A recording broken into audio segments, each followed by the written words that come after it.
Hello friends, I am Akhilesh Meena. Today I am going to start a new chapter of chemistry, that is metals and non-metals from class 10th. In this video I will discuss about question number 1 and question number 2 of the exercise of this chapter. Question number 1 is, which of the following pairs will give displacement reactions? इस questions के 4 parts हैं और इस question को solve करने के लिए students आपको ज़रूरत पड़ेगी रिएक्टिविटी सीरीज की,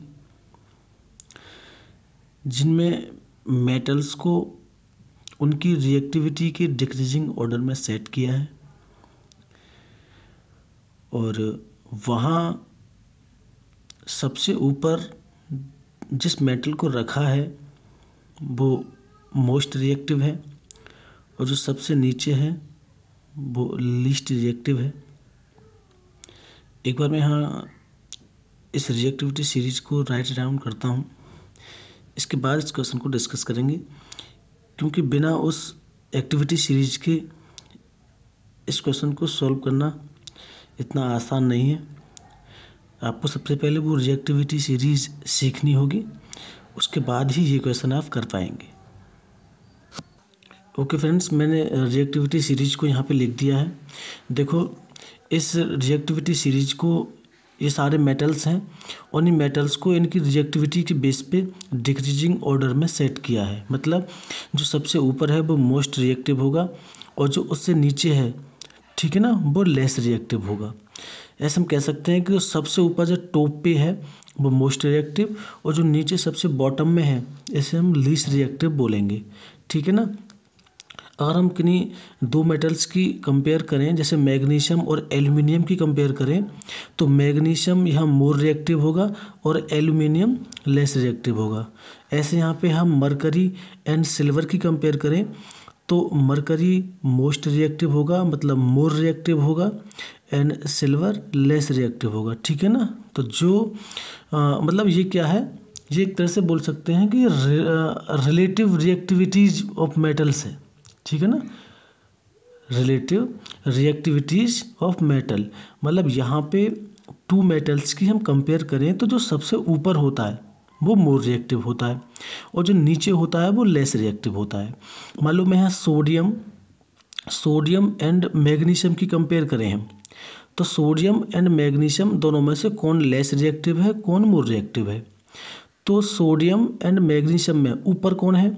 सोडियम। तो सोडियम होगा यहाँ मोर रिएक्टिव एंड मैग्नीशियम होगा लेस रिएक्टिव, ठीक है ना। तो ऐसे करके हम इस सीरीज को समझेंगे और इस सीरीज के बेस पे ही क्वेश्चन नंबर फर्स्ट का आप आंसर दे पाएंगे, ठीक है ना। इनको क्या हमने डिक्रीजिंग ऑर्डर में सेट किया है। जैसे हम ऊपर से नीचे जाएंगे, मतलब टॉप से हम नीचे बॉटम की तरफ चलेंगे, तो इनकी जो एक्टिविटी का जो ऑर्डर है वो डिक्रीज होगा, ठीक है, घटेगा। अब हम बात करते हैं डिस्प्लेसमेंट रिएक्शंस की। तो स्टूडेंट्स, डिस्प्लेसमेंट रिएक्शंस आप एनसीईआरटी केमिस्ट्री का जो चैप्टर नंबर 1 है क्लास 10th का, मतलब आपका जो सिलेबस चल रहा है, इसी का जो फर्स्ट चैप्टर है chemical reactions and chemical equations, उनमें आपने combination reactions, displacement reactions, double displacement reactions, decomposition reactions, इन सब को स्टडी किया है। तो वहाँ डिस्प्लेसमेंट रिएक्शंस का वहाँ पर डिस्कस किया गया है। तो स्टूडेंट, डिस्प्लेसमेंट रिएक्शंस का मतलब होता है the chemical reactions in which A more reactive element displace less reactive element from its solution, ठीक है ना। क्या होगा, एक मोर रिएक्टिव एलिमेंट होगा और वो लेस रिएक्टिव एलिमेंट को उसके सॉल्यूशन से डिस्प्लेस कर देगा, ठीक है ना। ऐसी केमिकल रिएक्शंस के लिए बोलते हैं हम डिस्प्लेसमेंट रिएक्शंस।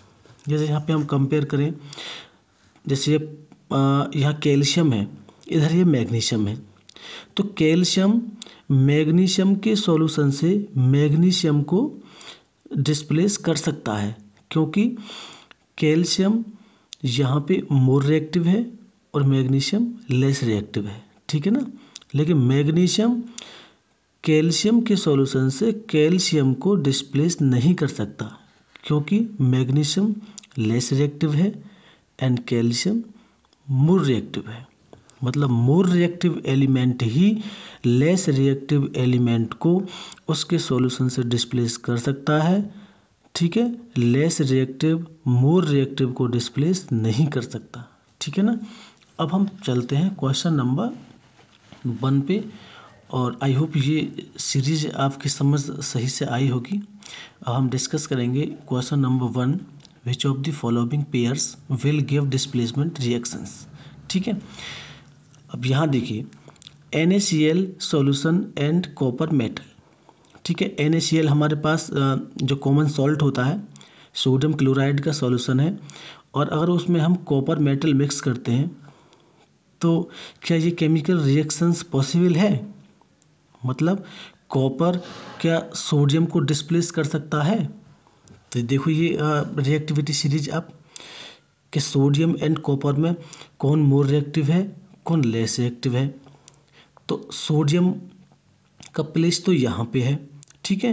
अब बात करें कॉपर की, तो कॉपर हमारा है यहाँ, ठीक है। हीरा सोडियम यहाँ पे है और कॉपर यहाँ पे है, मीन्स सोडियम मोर रिएक्टिव है एंड कॉपर लेस रिएक्टिव है।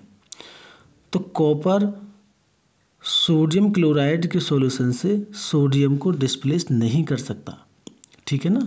यहाँ लिखा है कि NaCl solution and copper metal, अगर NaCl के सॉल्यूशन में आपने कॉपर मेटल डाला है तो क्या कि केमिकल रिएक्शन पॉसिबल है, ठीक है। तो आप लिखेंगे नो रिएक्शंस, ठीक है। ये पॉसिबल ही नहीं है, क्योंकि कॉपर सोडियम को डिस्प्लेस नहीं कर सकता, ठीक है ना। क्योंकि कॉपर क्या है, लेस रिएक्टिव है और सोडियम है मोर रिएक्टिव।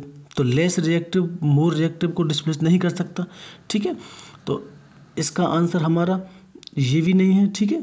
मतलब डिस्प्लेस कर ही नहीं सकता है, तो ये रिएक्शन नहीं होगी। नेक्स्ट बात करें magnesium chloride solution and aluminium metal. अब मैग्नीशियम क्लोराइड के सॉल्यूशन में आपने एल्यूमिनियम मेटल डाला है, तो क्या ये केमिकल रिएक्शन पॉसिबल है, ठीक है। तो ये भी चेक कर लेते हैं हम। देखो मैग्नीशियम का प्लेस ये रहा, ठीक है, और एल्यूमिनियम ये रहा। अब मैग्नीशियम मोर रिएक्टिव है क्योंकि वो ऊपर है, और एल्यूमिनियम लेस रिएक्टिव है क्योंकि ये इससे नीचे है, ठीक है ना। तो यहाँ अगर मैग्नीशियम क्लोराइड के सॉल्यूशन में आप एल्यूमिनियम मिक्स कर रहे हैं तो ये केमिकल रिएक्शन पॉसिबल नहीं है, ठीक है। क्योंकि एल्यूमिनियम मैग्नीशियम को डिस्प्लेस नहीं कर सकता, क्योंकि एल्यूमिनियम का प्लेस नीचे है, ये लेस रिएक्टिव है, और ये मोर रिएक्टिव एलिमेंट को डिस्प्लेस नहीं कर सकता, ठीक है ना। अगर ये एल्यूमिनियम इससे ऊपर होता तो कर सकता था, ठीक है ना।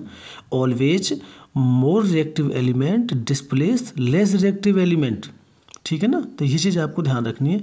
तो ये रिएक्शन भी पॉसिबल नहीं है। नेक्स्ट सी फेरस सल्फेट है।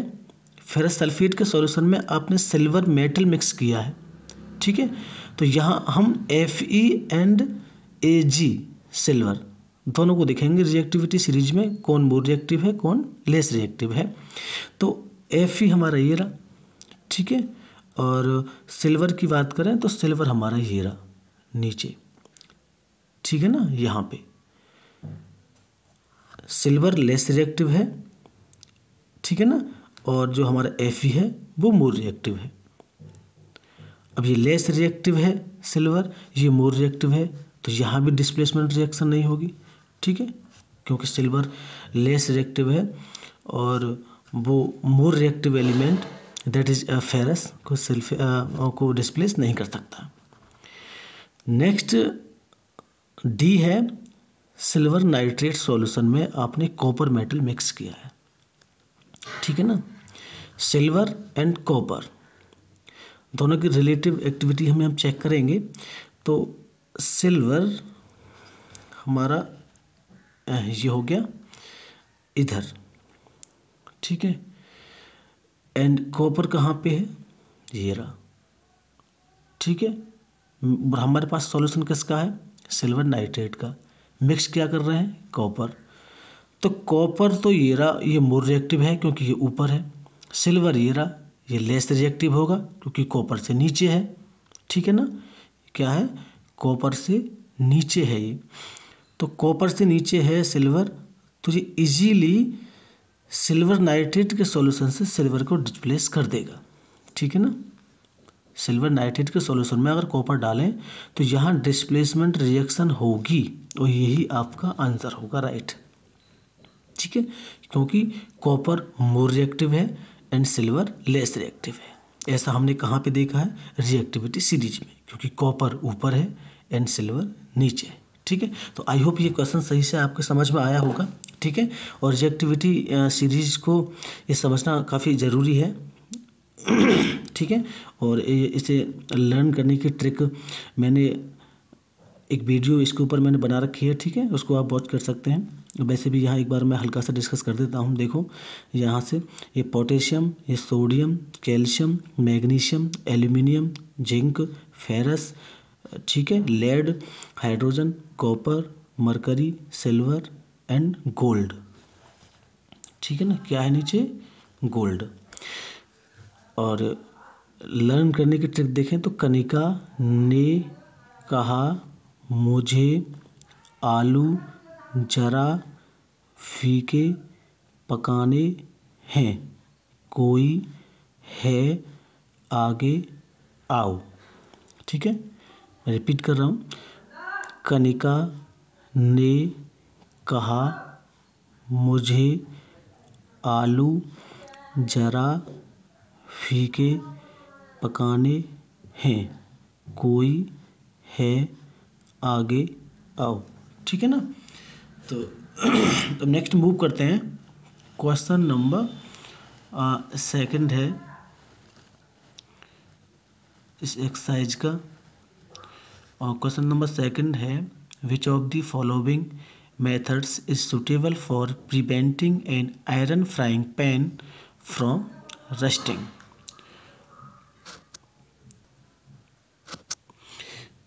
स्टूडेंट्स, आयरन फ्राइंग पैन का मतलब होता है, मतलब आयरन की बनी हुई जो कढ़ाई होती है, ठीक है, जिसमें आप किसी भी चीज़ को ऑयल डाल के फ्राई करते हैं, जिसमें आप ऑयल डालते हैं और आयरन की बनी हुई वो कढ़ाई होती है, पैन, PAN, पैन का मीन्स क्या है, यहाँ पे कढ़ाई होता है, जहाँ पे आप ऑयल में किसी भी चीज़ के लिए आप जो फ्राई करते हैं। ठीक है, जहाँ पे आप ये समोसे वगैरह और ये पूड़ी वगैरह आप जो बनाते हैं ऑयल डाल के, उस कढ़ाई की बात कर रहे हैं।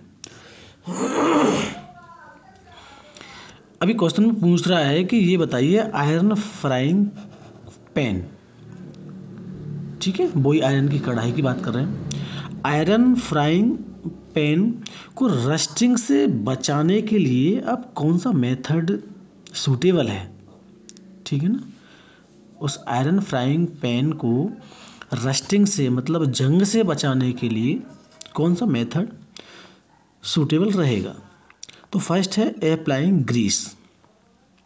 तो स्टूडेंट देखो, यहाँ ये नॉर्मल, ये आप थोड़ा माइंड लगा के ये सोचो, बड़ा सिंपल क्वेश्चन है ये।